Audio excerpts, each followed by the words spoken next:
ನಮ್ಮ ಜೊತೆ ಸಚಿವರಾಗಿರ್ತಕ್ಕಂಥ ಶಿವಲಿಂಗೇಗೌಡರಿದ್ದಾರೆ. ಸರ್, ತಮಗೆ ಒಂದು ನಿರೀಕ್ಷಿತ ಕೊಟ್ಟಿರ್ತಕ್ಕಂಥ ಇಲಾಖೆನ ಅಥವಾ ಅನಿರೀಕ್ಷಿತವಾಗಿ ಬಂದಿರತಕ್ಕಂಥ ಇಲಾಖೆನ ಸರ್ ಅಬಕಾರಿ ಇಲಾಖೆ?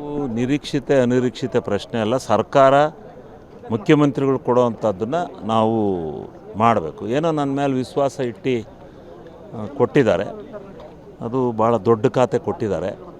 ನಾವು ಪ್ರಾಮಾಣಿಕವಾಗಿ ನಿಭಾಯಿಸಿ ಅದರಲ್ಲಿ ಸರ್ಕಾರಕ್ಕೆ ಆದಾಯ ತರ್ಕೊಡುವಂಥ ಕೆಲಸನ ಮಾಡಬೇಕು. ಸರ್, ತಾವು ಒಂದು ಕೃಷಿ ಇಲಾಖೆ ಅಂತ ಏನಾದರೂ ಅಂದ್ಕೊಂಡಿದ್ರಿ ಅನ್ನುವಂಥ ಮಾಹಿತಿ? ನನ್ನ ನೇಚರು, ನಾನು ರೈತಾಪಿ ಕುಟುಂಬದಿಂದ ಬಂದನು. ಸ್ವಲ್ಪ ವಿಧಾನಸಭೆಯಲ್ಲಿ ವಿರೋಧ ಪಕ್ಷದಲ್ಲಿದ್ದಾಗ, ಆಡಳಿತ ಪಕ್ಷದಲ್ಲಿದ್ದಾಗೆಲ್ಲ ಕೃಷಿ ಬಗ್ಗೆ ಹೆಚ್ಚಿನ ಮಾತನ್ನು ಮಾತಾಡ್ತಾ ಇದ್ದೆ. ಅದರಿಂದ ಕೃಷಿ ಬಂದಿದ್ದರೆ ನನಗೆ ಇನ್ನೂ ಒಳ್ಳೆಯದಾಗ್ತಾ ಇತ್ತು. ಸರ್, ಅಬಕಾರಿ ಇಲಾಖೆಯಲ್ಲಿ ಸಾಕಷ್ಟು ಸವಾಲುಗಳಿದ್ದಾವೆ. ಒಂದಿಷ್ಟು ಹಗರಣ ಅಂತ ಹಿಂದಿನ ಸಚಿವರದಿದೆ. ತಮ್ಮ ಯಾವ ರೀತಿಯ ನಿಭಾಯಿಸ್ತಾರೆ? ಯಾರ್ಯಾರು ಸಚಿವರ ಹತ್ರ ಯಾವ್ಯಾವ ಹಗರಣರ ಇರಲಿ ಅವೆಲ್ಲ ನಿಭಾಯಿಸ್ಕೊಂಡು ಹೋಗ್ತೀವಿ ನಾವು. ಯಾಕಂದರೆ ಈಗ ಕೆಲವೊಂದಿಷ್ಟು ಕಡೆ ಕಳಪೆ ಮಟ್ಟದಲ್ಲಿ ಕೂಡ ಕಳುವು ಮಾಡಿ ಒಂದು ಕಡೆ ಮದ್ಯವನ್ನು ಮಾರ್ತಾರೆ. ಅದನ್ನು ಎಲ್ಲ ತಡೆಗಟ್ಟುವಂಥ ತಡೆಯುವಂಥ ಪ್ರಯತ್ನ ಮಾಡ್ತೀವಿ. ಶಿವಲಿಂಗೇಗೌಡರು ಅಬಕಾರಿ ಇಲಾಖೆಯನ್ನು ಹೆಚ್ಚಿಗೆ ಒಂದು ಆದಾಯ ತರುವಂಥ ನಿಟ್ಟಿನ ಸರ್ಕಾರಕ್ಕಂತ ಕೆಲಸ ಮಾಡೋಣ. ಇದಿಷ್ಟು ಶಿವಲಿಂಗೇಗೌಡರ ಮಾತಾಗಿತ್ತು. ಕ್ಯಾಮರಾ ಪರ್ಸನ್ ಯೋಗೇಶ್ ಜೊತೆ ಬಸವರಾಜ್ ಜುಗಾರ್, ರಾಜ್ ನ್ಯೂಸ್, ಬೆಂಗಳೂರು.